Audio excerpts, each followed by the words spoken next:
시청자 여러분 안녕하십니까? 10월 7일 월요일 KBC 뉴스와이드 시작합니다. 10월 16일 재선거가 이제 9일 앞으로 다가왔습니다. 공식 선거운동이 시작된 첫 주말 우리 지역인 전남 영광과 곡성에서는 표심을 잡기 위한 각 정당과 후보들의 선거전이 치열하게 이루어졌습니다. 부산에서는 민주당과 조국혁신당이 막판 단일화를 이뤄서 여야 한판 승부가 확정됐습니다. 오늘은 조기동 정치컨설팅 민 전략실장과 함께 재보선 판세 그리고 정치권 상황 살펴보겠습니다.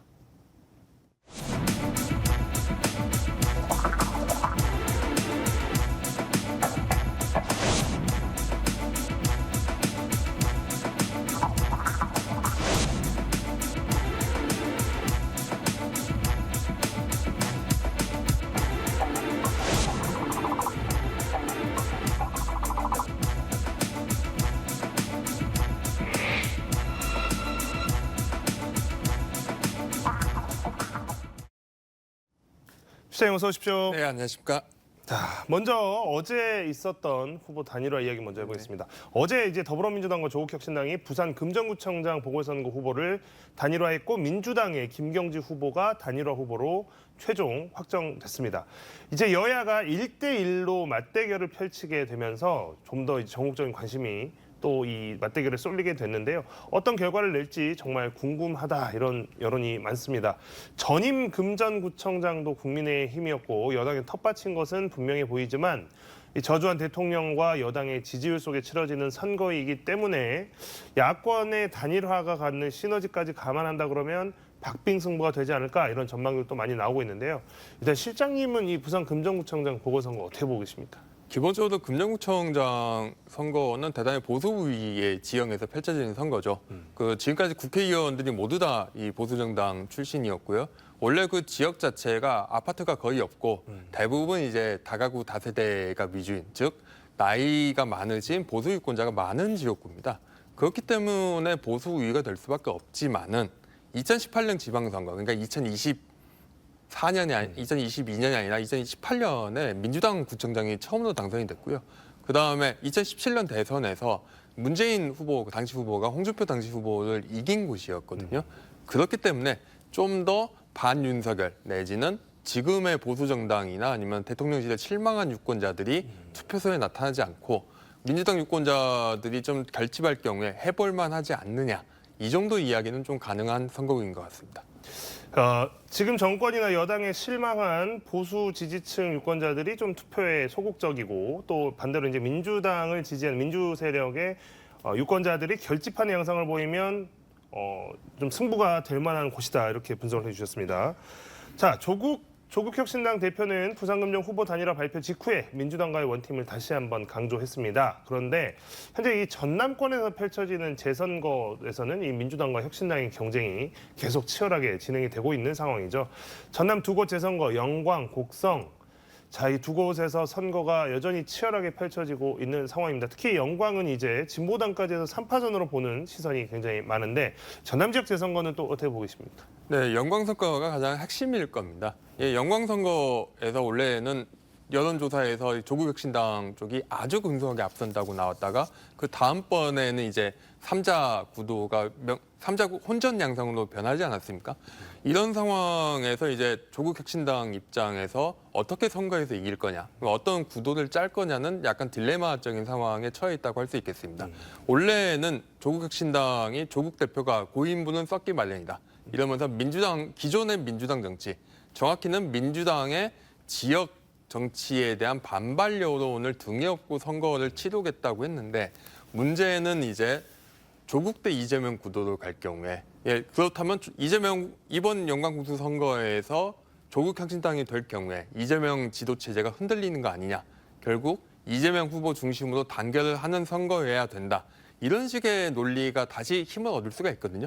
그렇기 때문에 이제 조국혁신당에서 조국 대표를 비롯해서 결국은 원팀을 강조하는 거는 약간 이런 딜레마적 상황을 그대로 보여주는 것이라고 할 수 있겠죠. 하지만은 이제 영광 선거는 저도 앞으로 어떻게 선거가 될지 단언하지 못할 정도로 혼전인 건 맞는 것 같습니다. 일단 이제 뭐 두 곳 영광과 곡성 중에서 영광이 좀 이제 핵심일 것이다라고 말씀해 네. 주셨는데 또 한편으로는 단언하기 어려울 정도로 되게 혼전양상이다라고 말씀해 주셨습니다. 이렇게 혼전양상이 된 이유 중에 하나는 당초에 이 민주당과 혁신당 두 후보 간의 경쟁으로 될 것으로 보였던 선거가 진보당이 약진하는 것으로 일부 여론조사에서 나오면서 이 3파전 형태가 되면서 더더욱 결과를 알 수 없게 된 부분도 있을 건데요.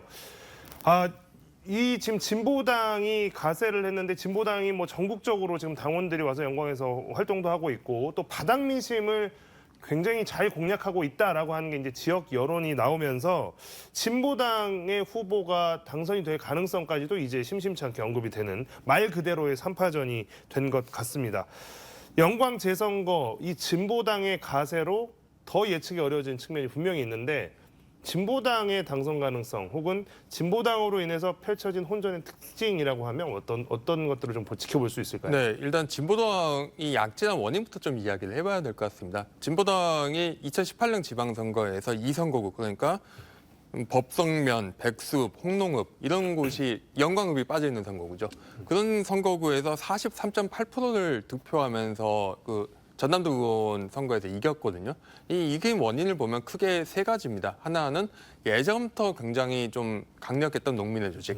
두 번째는 농민회에서 농민수당 등 약간 그 농사짓는 분들을 겨냥한 어떤 현장 정치를 굉장히 오랫동안 했습니다. 이게 두 번째고 세 번째로 당시 좀 폭발적으로 불붙었던 중 하나가 태양광 발전소가 농지를 잠식하면서 발생하는 문제가 영광에서 이슈가 됐거든요. 그러니까 영광이 당시 2022년 당시에 해남 다음으로 태양광 발전소가 많아요. 그 전남도 지자체 중에서. 그런 상황 자체에서 농민들의 어떤 현장 정치 내지는 지역 운동을 통해서 농민의 지지가 그대로 이어졌던 거고 이 기반을 바탕으로 해가지고 지금 그 반민주당 내지는 반중앙 정치 이 여론 그 주장에 동조하는 어떤 현장에 있는 농민들을 중심으로 해야지 새로 넓히고 있죠. 당장 뭐 이야기나 기사들을 봐도 진보당 운동원들이 가가호 방문하면서 쓰레기를 줍는다든가 아니면 칼을 갈아준다든가 이런 이야기 많이 들리지 않습니까? 그렇기 때문에 진보당의 강세가 시작이 된 거고요. 이런 문제가 벌어진 건 크게 두 가지 효과가 있겠습니다. 첫 번째는 그 민주당에 실망한 유권자들 입장에서 선택지가 굉장히 넓어졌다는 거죠. 조국 혁신당뿐만 아니라 진보당으로도 표가 갈 수 있는 거고 이미 이제 민주당에서 빠져나갈 수 있는 표는 굉장히 많이 빠져나갔다고 봐야 되고요. 그렇게 될 경우 두 번째 효과는 이게 부동층 내지 유동표가 극히 없다는 겁니다.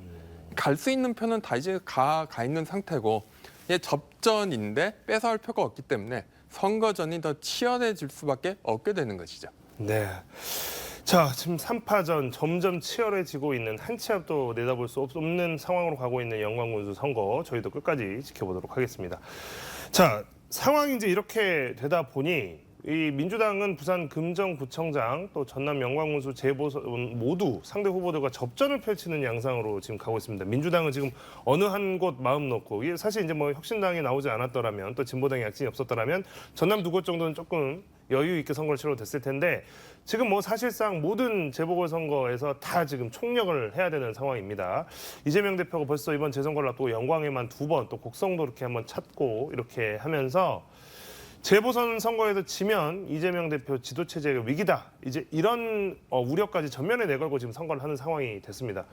실제로 이 재보선 선거 결과에 따라서 그 민주당 내의 역학구도라든지 민주당의 지도체제의 균열이라든지 좀 무슨 변화가 실제로 있을 수 있을까요?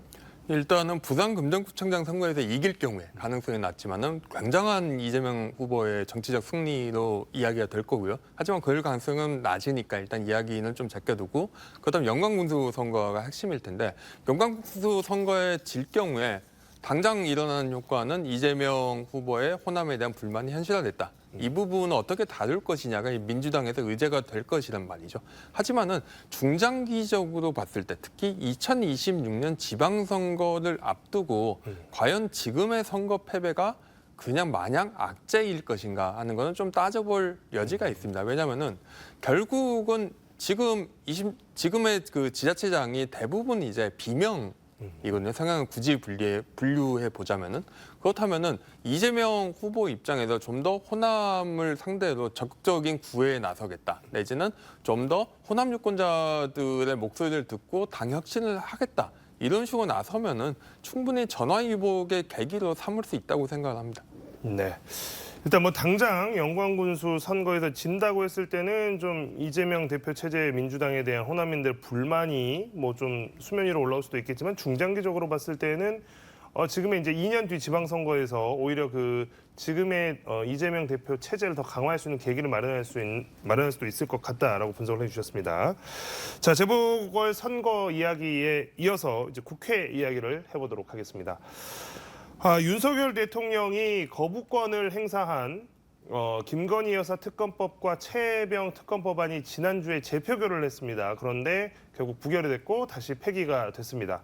그런데 이번에는 여당에서 이탈표가 지금 4표, 최소 4표가 나온 것으로 분석이 됐습니다.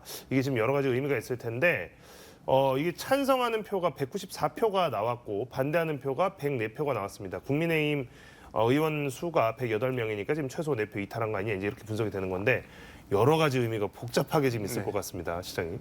일단 그 가장 그 이탈표 4표가 무서운 의미는 누구도 공개적으로 내가 반대표를 찍겠노라고 말한 사람이 없습니다. 예전에는 안철수 의원이라든가 몇 명이 있었거든요. 그러니까 결국은 누가 반대했느냐인데 그러니까 친윤적 의원들은 친한계에서 반대표를 던지지 않았느냐고 의혹을 던지는데 친한계는 거꾸로 우리는 표 단속을 굉장히 명확하게 했다.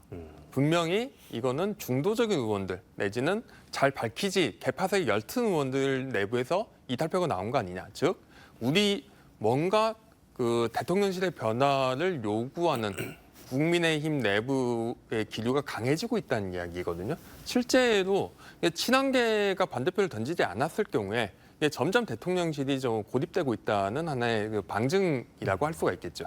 네. 자, 이게 앞으로도 이제 계속해서 똑같은 비슷한 내용의 법안들이 이제 의결이 될 것이고 또 이제 거부권 행사하고 또 재의결까지 갈 거고 이게 지금 계속 반복되고 있는 상황이기 때문에 이런 자그마한 변화도 쉽게 놓칠 수가 지금 없는 상황인데요. 자, 여당 내에서 김건희 여사 리스크 방어의 한계를 느끼고 있다. 그러면서 이제 사과를 요구하는 목소리도 이제 나오고 있습니다. 이번에 이탈표 4표와도 좀 무관하지 않은 흐름으로 볼 수 있을 것 같은데 어제 친한계 의원 모임에서도 이제 뭐 여러 가지 이야기가 나왔는데 사과도 이제 늦었다 이런 말까지 나왔다 이제 보도가 나오고 있는데 의혹이 계속해서 커져가는 상황에서 이게 사과 수준도 이제 늦었다라고 하는 말도 좀 많은 것을 의미하는 것 같습니다. 어떻게 보십니까? 네, 그 김건희 여사를 둘러싼 논란이 질적으로 변화했다는 게 중요한 것 같습니다. 그러니까 예전에는 그러니까 지금 부결된 김건희 특별법이 노리는 게 크게 두 가지인데 하나는 그 명품 가방 수수 의혹이고 두 번째는 도이치모터스 주가 조작에 가담했느냐 그런 의혹이거든요. 그러니까 결국 이거는 본질적으로 김건희 씨의 개인적인 일탈의 문제, 그냥 어떤 개인적인 스캔들의 문제이죠. 하지만은 이제 점점 나오는 게 김대남 전 청와대 대통령실 선임행정관 문제처럼 이제 김건희 씨가 대통령실의 권력 행사에 적극적으로 개입하고 있다. 그리고 그 정치권에 굉장히 힘을 발휘하고 있다. 한마디로 선출되지 않은 권력을 자의적으로 행사하는 거 아니냐. 이런 이슈로 점점 이제 전선이 넓어지고 그 부분은 굉장히 중요한 정치적인 이슈가 되는 거고 국민의힘 내부에서도 문제가 될 수밖에 없죠. 직접적으로 김대남 전 행정관이 그 서울의 소리 인터넷 방송에 이런 이야기를 하는데 김건희 여사가 한동훈 당대표를 흔들기 위해서 여러 가지 행위를 하고 있다. 이런 걸 시사하는 발언을 하지 않습니까?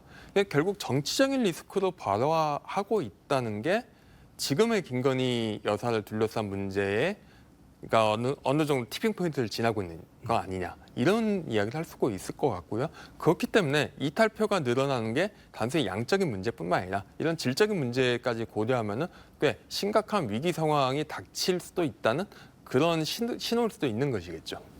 김건희 여사를 둘러싼 의혹 또 이런 리스크들이 단순히 숫자 개수만 늘어나는 것이 아니라 이게 질적으로 굉장히 이제 깊어지고 질적으로 굉장히 이제 아주 내밀한 이제 이런 내용들이 스캔들이 되면서 이건 이제 내부에서도 이탈이 당연히 또 생길 수밖에 없는 이런 구조로 흘러가고 있다라고 분석해 주셨습니다. 민주당은 김건희 여사 특검법, 최혜병 특검법 모두 재발의할 방침입니다. 이미 예고된 바입니다. 대통령이 여당 원내 지도부를 다잡고 있지만 앞으로 있을 거부권 재표결에서도 법안 폐기를 자신할 수 있을지는 이제 불투명한 상황이 되어버린 것 같습니다. 어떻게 흘러갈지 대통령실도 이제는 정말 불안할 것 같습니다. 예, 결국은 대통령실의 결단이 남아 있다고 할 수 있겠습니다. 이게 버티느냐 아니면은 뭔가 액션을 취하느냐. 제가 즐겨 인용하는 분 중 하나가 미국 백악관의 대통령 자문을 오랫동안 했던 리처드 뉴스타트라는 하버드대 교수가 계세요. 그분이 이런 말씀을 하시는데 대통령의 잠재적인 영향력을 크게 깎아먹는 거는 오늘의 무능이 아니라 어제의 무능과 오늘의 무능이 같은 양상을 보이게 될 때, 그러니까 비슷한 어떤 무능력한 역량 자체가 이어지고 있다. 이런 인식을 사람들한테 심어줄 때가 위험하다고 주장을 합니다. 근데 이게 정확히 김건희 여사를 둘러싼 논란에서 맞는 말이거든요. 그러니까 김건희 여사의 그 행동이 개인적인 스캔들뿐만 아니라 결국은 대통령실의 권력 행사가 정상적으로 이루어지지 못하고 있다는 인식을 사람들한테 심어주고 여기에 대해서 윤석열 대통령이라든가 대통령실이라든가 아니면 국민의힘이 브레이크를 걸지 못하고 있다.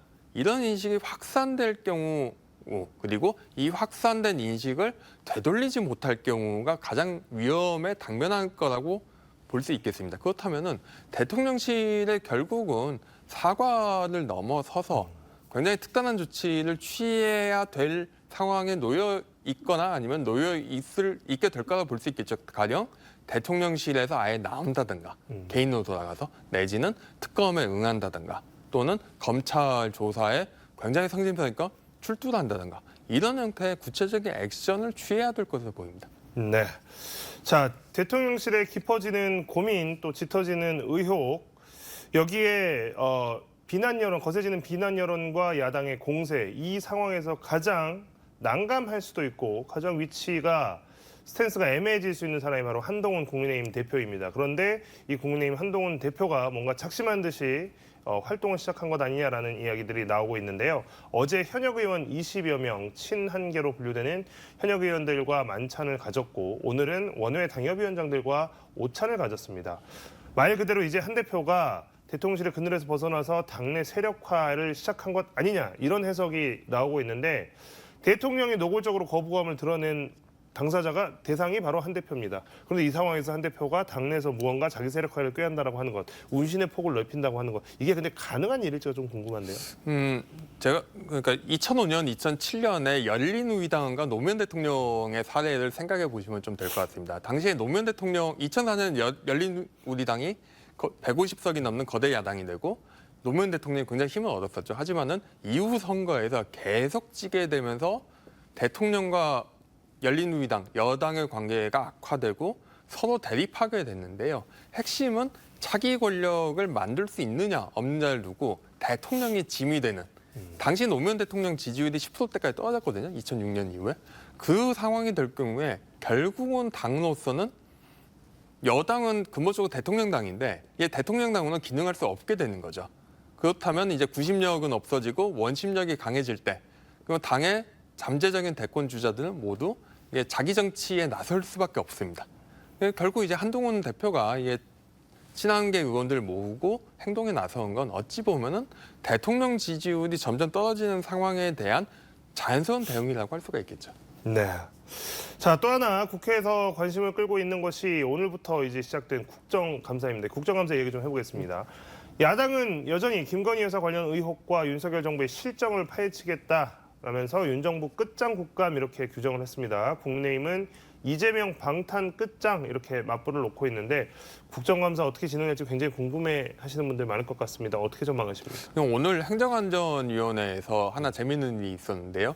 그 대통령 관저공사, 한남동 관저공사에 참여한 업체 대표가 국정감사 출석을 거부하자 강제로 구인하는 동행명령을 민주당에서 단독으로 발의해서 통과시켰고 여기에 대해서 국민의힘 의원들이 반발하면서 단체로 퇴장한 건이 있었습니다. 결국 이번 국정감사가 대단히 정치적인 사안들, 한쪽에서는 민주당 입장에서는 말씀하신 대로 윤석열 대통령과 김건희 씨 이슈를 계속 밀어붙이려 할 것이고 국민의힘에서 방을 나선 여당 입장에서는 여기에 대한 맞불 차원에서 힘은 없지만 일단 맞불은 놓아야 되니까요. 이재명 대표 이슈를 적극적으로 끌어들이면서 강대강 대치로 흘러갈 것으로 보이고요. 기본적인 이 정도로 정치적으로 국정감사가 활용되는 것도 지금까지 국정감사에서 없었던 일이 아닌가 싶습니다.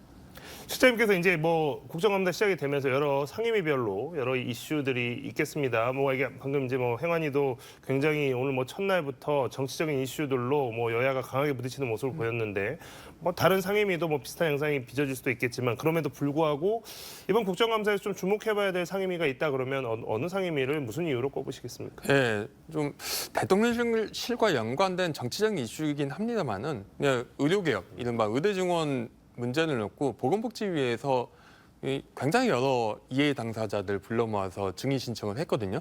저는 이게 지금까지 이제 의대 정원 문제를 놓고 또는 의료개혁 문제를 놓고 이 정도 전문가들이나 이해 당사자들이 한 테이블에 모이는 경우가 지금 없었습니다. 이렇게 각각의 진영의 입장이 어떤가, 전문가들이 보는 시각이 어떤가 보여준다는 점에서 보건복지위 국정감사가 좀 주목해야 되지 않을까 싶고요. 그리고 어느 정도 좀 민생 이슈로는 일단 환경노동위원회에서 중대재해처벌법과 관련해 중요재해 사업장에 대한 이슈가 나온다는 거, 그리고 뭐 전기차 이슈와 관련해서 국토위에서 이걸 어떻게 처리할지 이 부분이 좀 눈여겨볼 만하지 않나 싶습니다. 네, 이제 국정감사 이제 처음부터 뭐 실장님도 말씀해 주셨습니다만 이게 이제 정치적인 다툼, 갈등이 너무 표면화돼 있고 이게 너무 빈번하게 발생하다 보니 이 국정감사도 맹탕으로 흐르진 않을까라는 우려도 한편으로는 있습니다. 그럼에도 불구하고 민생을 챙기는 모습을 보여줘야 될 의무는 뭐 양당이 모두 다 있는 것이고요. 이게 파행이 너무 거듭될 것 같다라고 하는 우려에 대해서는 어떻게 보십니까? 그런데 파행이 거듭된 상임위는 또 딱 정해져 있습니다. 가령 뭐 오늘 행정안전위원회, 법제사법위원회, 그리고 뭐 정무위원회 뭐 이렇게 몇 개가 정해져 있기 때문에 나머지 상임위원회에서는 충분히 정책감사를 하지 않을까 생각이 됩니다. 이거는 이제 결국은 국회의원들에 대한 각 정당의 평가가 국감과 밀접하게 연관되기 때문에 국회의원들이 단순하게 정쟁만 하는 사람들이 아니고 결국 본인의 성과를 위해서는 이제 정책 쪽 내지는 민생 이슈에서도 노력하는 모습 그리고 성과를 보여야 되거든요. 그렇기 때문에 어느 정도 좀 민생 이슈에 대해서도 챙기는 국감이 되지 않을까 기대하고 있습니다. 이재명 민주당 대표 이야기도 좀 해보겠는데요. 방금 설명해 주셨습니다만 이게 이제 여당에서는 이재명 방탄을 끝장내는 계기로 삼겠다 이번 국감을. 이 말의 의미는 어떻게 해석을 해야 될까요? 결국은 강대강 대치로 계속 가겠다는 의미겠죠. 이게 지금처럼 의석수가 열세인 상황에서 그리고 국에서 할 수 있는 일 얼마 없고 사실은 국정감사에서 무언가를 파헤치겠다는 게 한 당이 그걸 밀어붙인다고 될 일이 아닙니다. 일단 증인 채택부터 양쪽 당이 다 합의를 해야 되는 거고요. 그리고 국감이라는 그 형식 자체도 그걸 통해서 무언가 새로운 사실을 밝혀낼 수가 없고 지금까지 뭐 국감에서 새로운 사실이 드러나서 이슈가 된 적이 없지 않습니까? 없고 오로지 어떤 본인 없기 때문에 그냥 본인이 하고 싶은 이야기, 그 국힘이 하고 싶은 이야기를 하겠다 이런 걸로 보여줄 수밖에 없습니다. 예. 네. 자, 정치권에서 10월은 윤석열 정부의 위기다. 그리고 11월은 이재명 대표의 위기가 될 것이다. 이제 이런 말들이 있습니다. 국정감사는 이제 김건희 여사 관련 이슈로 난타전이 예상이 되고 있고 실제로 오늘부터 난타전이 이어지고 있는 상황이 됐는데 다음 달이죠. 11월에는 이재명 대표의 1심 선고가 예정이 돼 있습니다. 자, 그렇기 때문에 여야 정쟁은 더욱 치열해질 수밖에 없을 텐데 이재명 대표의 11월 위기, 여기에 대한 전망, 그리고 이 둘러싼 여야의 대치, 이게 어떤 식으로 흐를지도 좀 사실 궁금해지는 상황입니다. 네, 지금 이재명 대표가 걸려있는 재판이 4건이 있는데 그중 2건이 지금 1심 선고가 됩니다. 11월 15일에 위증교사건, 그다음에 11월 25일에 공직선거법 위반 건이죠. 두 혐의에 대해서 각각 선고가 이루어지는데 왜냐하면 나머지 건은 사건이 병합되는 것들도 있고 좀 복잡하게 전개돼가지고 한참 뒤에나 1심 선고가 될 것 같거든요. 그래서 이번에 법원이 어떤 판결을 내리느냐가 이재명 대표의 정치적 입지에 영향을 미치게 될 것이고 그 판결을 검찰 구형을 보면은 검찰이 재판부에 어느 정도 형을 요구하였는지를 보면은 위증구 사건에 대해서는 법정 최고형인 징역 3년을 구형을 했고 공직선거법 위반 혐의에 대해서도 징역 2년을 구형을 했습니다. 그러니까 굉장히 세게 구형을 한 것이고 여기에 대해서 공직선거법 위반은 벌금 100만 원 이상 그리고 위증교사는 금고 그냥 징역형 이상이 나오면은 피선거권을 상실하고 대선에 못 나오게 되는 거죠. 일단 이 정도 형량이 나오느냐 마느냐가 가장 핵심이 될 것이고 만약에 그 피선거권을 박탈당할 경우 즉 대선에 나오지 말라는 판결이 나올 경우에는 민주당 입장에서 굉장히 거세게 반발을 할 것이고 항소도 하겠지만 그와 동시에 정치적으로 이거를 정치적 극복하기 위해서 내지는 좀 더 정치적인 극복을 위해서 대선 시계를 당겨야 될 필요를 느끼면서 그 윤석열 정부와의 어떤 투쟁 내지는 강대당 대치의 긴장 강도를 높일 것으로 예상이 됩니다. 반대의 경우에 지금 11월에 그 두 건의 선고 공판이 있는데 여기서 모두 다 무죄가 나오게 된다면 근데 그렇지만 아까 말씀하신 것처럼 남은 또 재판들이 있으니까요. 그럼에도 불구하고 이재명 대표가 두 건의 선고 공판에서 모두 무죄를 선고받는다면 또 양상은 많이 달라질 수 있겠죠? 굉장히 많이 달라지겠죠. 일단은 이재명 대표 입장에서 사실상의 사법 리스크는 이제 덜어지는 상황이라고 간주를 할 수가 되고 왜냐면은 위증교 사건이나 공직선거법이 상대적으로 법원 판결이 빨리 나오길 건이고 시시비비를 가리기가 좀 더 쉽습니다. 그렇기 때문에 1심 판결이 그대로 2심까지 이어질 가능성이 높고요. 1심에서 무죄에 준할 정도의 피선거권을 박탈당하지 않을 정도의 가벼운 형량을 받게 된다면은 이재명 대표 입장에서 사법 리스크를 덜기 때문에 굉장히 좀 긴 시간을 보면서 2026년 지방선거, 그러니까 2년 남았고 27년 대선 이제 한 3년 남았는데 한 그 정도 텀에서 굉장히 여유 있게 좀 더 이재명의 어떤 대통령 이재명에 걸맞는 행보를 갖추기 위한 그런 정치 행보를 걷지 않을까 싶습니다. 시간이 촉박하긴 하지만 또 많은 관심사기 때문에 이 부분도 한번 여쭤보고 싶습니다. 이번 이제 보건복지위에서 아까 많은 증인 이야기도 하셨고 의료대란과 관련된 게 지금 굉장히 그 민생과 가장 맞닿아 있는 이슈이기 때문에 이번 국정감사 기간에도 많은 이야기들이 나올 것 같고 많은 주장들이 교차하게 될 것 같습니다. 정치적인 상황도 윤석열 대통령의 지지율이 계속 떨어지는 상황에서 한동훈 대표 그러니까 의료계와의 대화와 타협을 주장하고 있는 한동훈 대표가 자기 세력화라는 시점과 또 맞닿아 있다는 측면에서 이번 국정감사에서 이 의료 갈등과 관련해서 뭔가 좀 이게 해결의 기미나 실마리 같은 것들이 좀 나올 가능성은 어떻게 보십니까? 그러니까 좀 전에 말씀드렸다시피 국정감사가 무엇을 해결하거나 아니면은 저희들이 몰랐던 새로운 사실이 드러나고 새로운 아젠다가 던져지는 장이 된 적은 근 10년 사이 내지는 근 20년 사이에 단 한 번도 없었습니다. 그러니까 결국 국정감사는 이미 확인된 사실 내지는 이미 쟁점이 된 사실에 대해서 좀 더 그거를 보완하는 형태로 정치적인 일정에서 이제 흘러가는 게 일반적이었고요.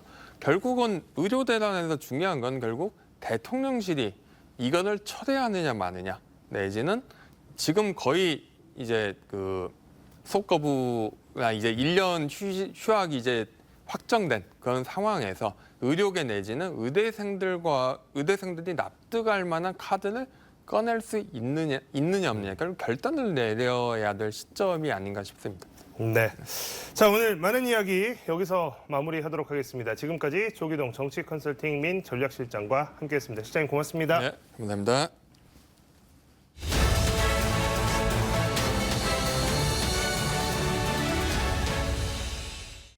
서울광역방송센터입니다. 오늘부터 윤석열 정부 3년차 22대 국회 첫 국정감사가 시작합니다. 더불어민주당은 김건희 심판본부까지 설치해두고 이른바 끝장 국감을 벼르고 있습니다. 여의도 초대석 박지원 더불어민주당 의원과 정치권 현안 얘기 짚어보겠습니다. 어서 오십시오. 네, 안녕하세요.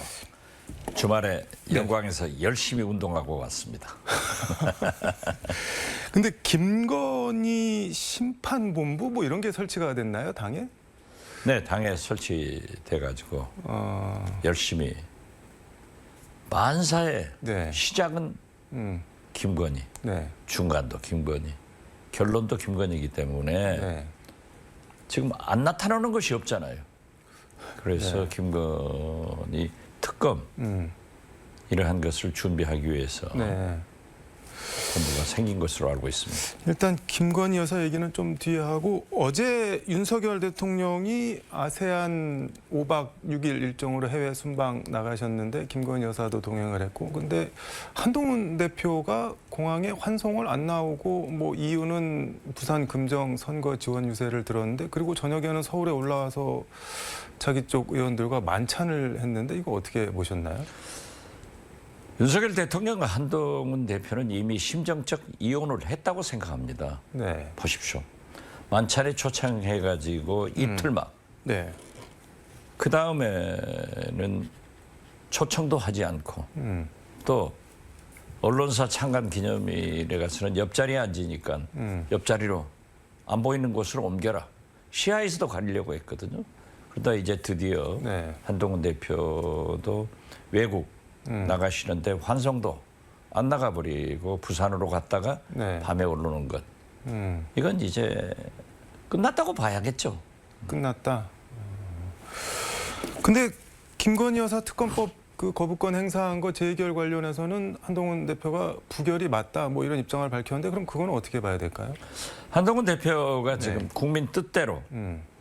이것을 내세워 가지고 네. 당 대표가 압도적으로 됐는데 네. 지금 현재 국민 눈치 보고 대통령 눈치 보고 오락가락하는 것 같아요.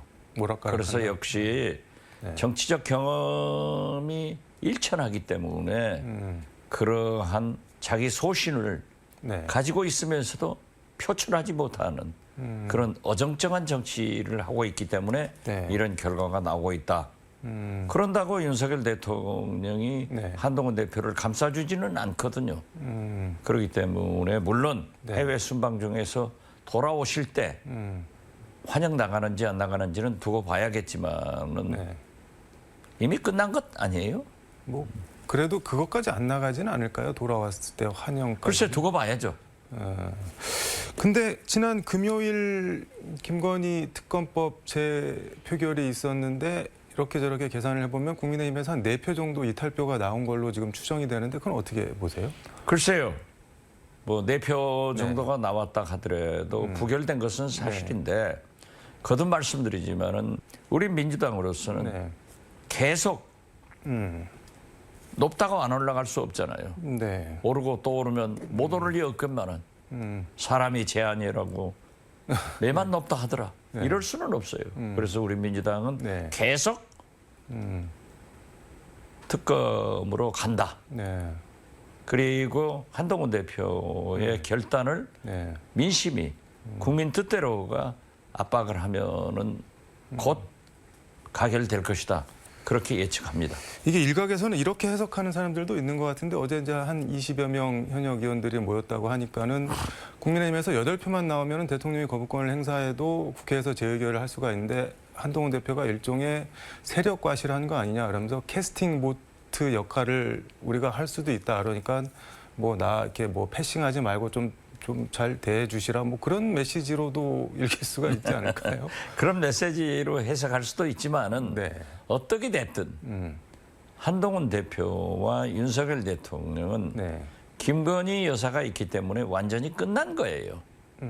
이걸 매달려 가지고 더 험한 꼴 당하기 전에 한동훈 대표가 정치인으로서 네. 결기도 보이고 국민과 함께 가는 네. 그런 정치를 보여야 할 때가 됐기 때문에 저는 특검법에 대해서 네.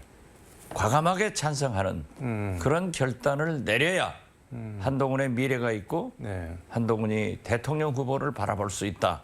저는 그렇게 판단합니다.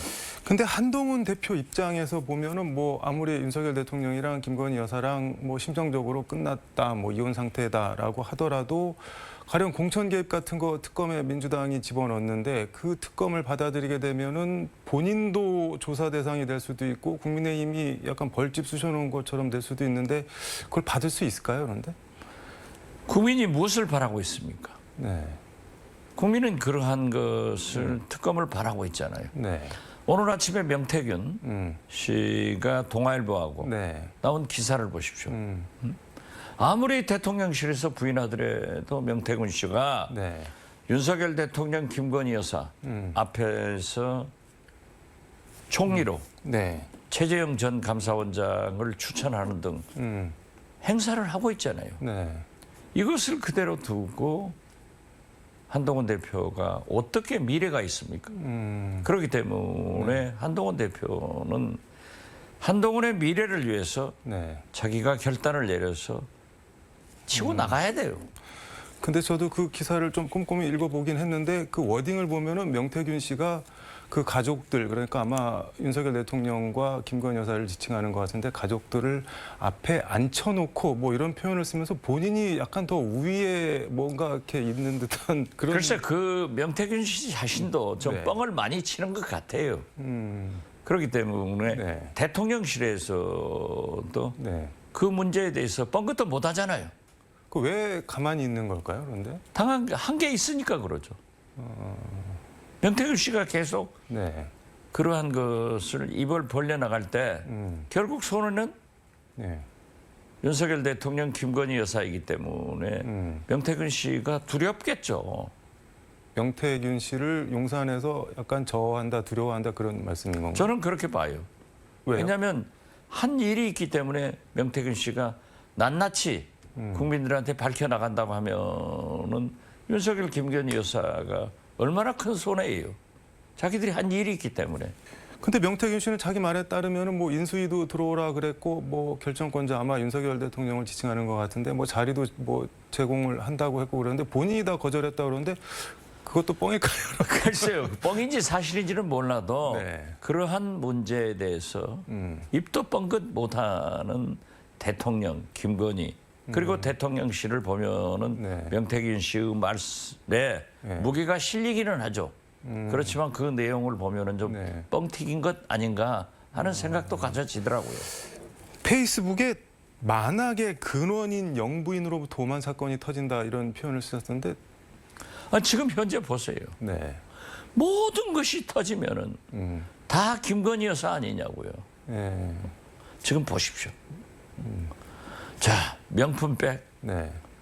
최재형 목사하고 주고받은 문자, 김대남 행정관 예. 문자, 명태균 이러한 것들이 다 터져 나와가지고 민생이 어렵고 국가가 이렇게 어려울 때 도대체 무슨 일이 모든 만악의 근원은 김건희 여사 아닌가. 네.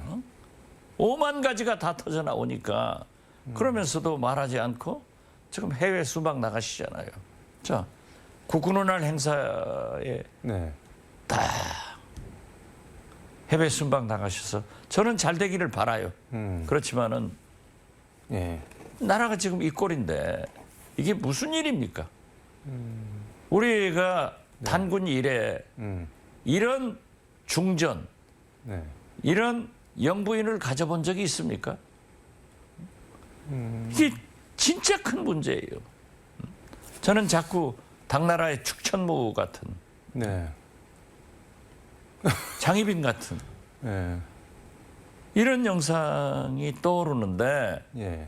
김건희 여사가 무슨 말을 해야 될 것 아니에요? 오죽했으면 백담사로 가셨으면 오죽했으면 특검을 받아서 사실대로 밝혀야 된다. 그렇지 않으면요. 네. 저는 윤석열 대통령 네 분이 자기가 대통령 할 때 네. 대통령 재임하면서 내가 감옥 갈 것이다 하는 생각 안 해요. 네. 영부인도 그래요. 권력에 도취돼가지고 네. 이것이 영원히 갈 것 같지만은 벌써 네. 대통령이 당선된 지 2년 반이 됐어요. 이제 2년 반도 안 남았다고요. 네. 그렇다고 하면은 설사 재임 중에 그대로 가시더라도 퇴임 후에 어디로 가시겠냐 이거죠. 이러한 불행한 역사를 막기 위해서도 네. 김건희 여사의 특검을 받아서 밝힐 것은 밝히고 책임질 것은 책임져야 된다. 저는 그렇게 봅니다. 장희빈은 뭐 그렇다 치고 측천무는 중국 5천년 역사상 스스로 황제가 된 유일한 여자인데 거기에다까지 비유를 하시는 건가요? 그런 시 중에서 그런 얘기를 하잖아요. 황제 얘기가 나와서 갑자기 생각이 나는데 요새 또 뭐 KTV 국악공연 이거 뭐 1년 전 공연인데 그 혼자 관람을 했다고 또 뭐 황제 관람이니 뭐니 이런 얘기 나오는데 그건 어떻게 보세요? 저는 네. 그 국악 공연을 청와대에서 하기 때문에 네. 김건희 여사가 관람할 수 있다고 생각합니다. 네. 그런데 왜 그걸 숨기고 있어요? 그동안 예. 관람했으면 좋은 거 아니에요? 네. 저도 국악 좋아하니까 저도 만약에 청와대에 있었으면은 네. 비서실장 자격으로 구경했을 것 같아요. 네. 이걸 나쁘다는 게 아니에요. 왜 대통령실이 네. 거짓말을 하느냐? 이걸 가지고 얘기하는 거죠. 거짓말이라면 뭐 어떤 거? 안 봤다. 뭐 테이블 없었다. 좀 있었으면 어때요? 네. 영부인님 오셨으니까 꽃 좀 놔뒀으면 어때요? 그걸 가지고 왜 자꾸 숨기려고 하느냐? 이것이 문제 아니에요? 아니 저도 그러니까 청와대 뭐 개방 1주년 기념하고 뭐 국악진흥 장려 뭐 그런 차원에서 공연을 했으면 영부인이 가서 그냥 격려하고 응원의 말씀하고 오셨다 그러면 되는 거 아닌가요? 그렇죠. 그거를 왜 그렇기 때문에 바보 같은 대통령실 때문에 안 그래도 예. 바보인 김건희 여사가 더 바보를 만드는 거예요. 잠깐만 뭐가 어떻게 된다고요? 모르겠어요. 진짜 모르겠어요. 여권에서는 그 김건희 여사를 윤 대통령 약한 지점으로 보고 이른바 탄핵 빌드업, 그러니까 탄핵 구축 명분으로 계속 김건희 여사만 두드리고 있는 거 아니냐, 뭐 이렇게 항변하기도 하는데 그건 어떻게 보세요? 아니 우리가 두드립니까? 가만히 계시는 영부인을 왜 민주당이 야권이 두드립니까?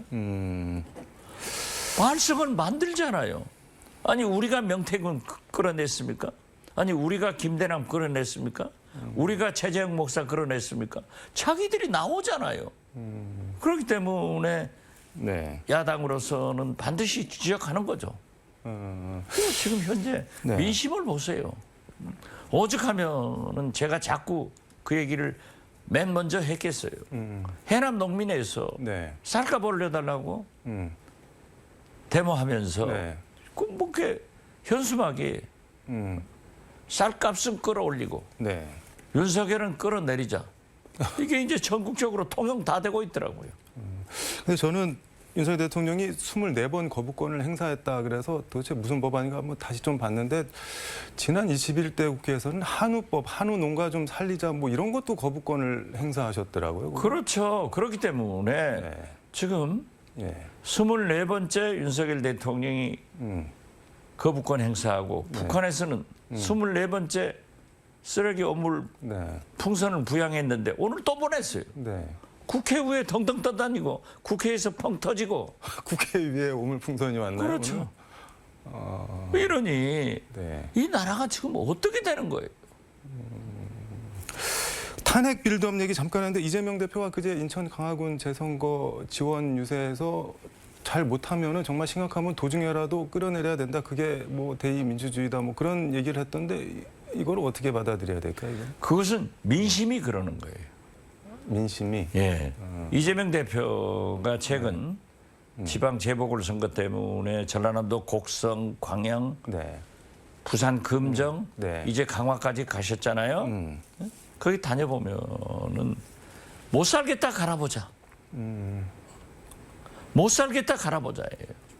이럴 수가 없다 하는 민심을 이재명 대표가 얘기했다. 저는 그렇게 보고 지금 현재 윤석열 대통령 탄핵 문제도 네. 굉장히 자연스럽게 나오고 있잖아요. 심지어 조국 혁신당 네. 조국 대표는 민주당에게 네. 탄핵에 대해를 서라 이렇게 촉구하고 있는 게 민심이에요. 한동훈 대표는 이재명 대표가 막 나가는 행태를 보이고 있다. 뭐 그렇게 비판을 하던데요. 글쎄요. 네. 그렇게 비판한다고 해서 네. 윤석열 대통령이 참 잘한다 하고 이미 늦었다. 등 때려줄 리는 없으니까 한동훈 대표가 정신 차려야 된다니까요. 근데 여권에 국민과 함께 가야 돼요. 그러니까 여권에서는 11월에 이재명 대표 공직선거법 뭐 허위사실 공표 혐의랑 뭐 위증교사 혐의 1심이 나오는데 거기서 혹시 뭐 당선 무효형 같은 거 나올까봐 미리 뭐 물타기 하고 있는 거 아니냐 그리고 아니 네. 검찰이 2년 3년 구형했지만 네. 판단은 사법부에서 하는 거예요. 네. 재판장의 현명한 판단을 기다릴 뿐이지 네.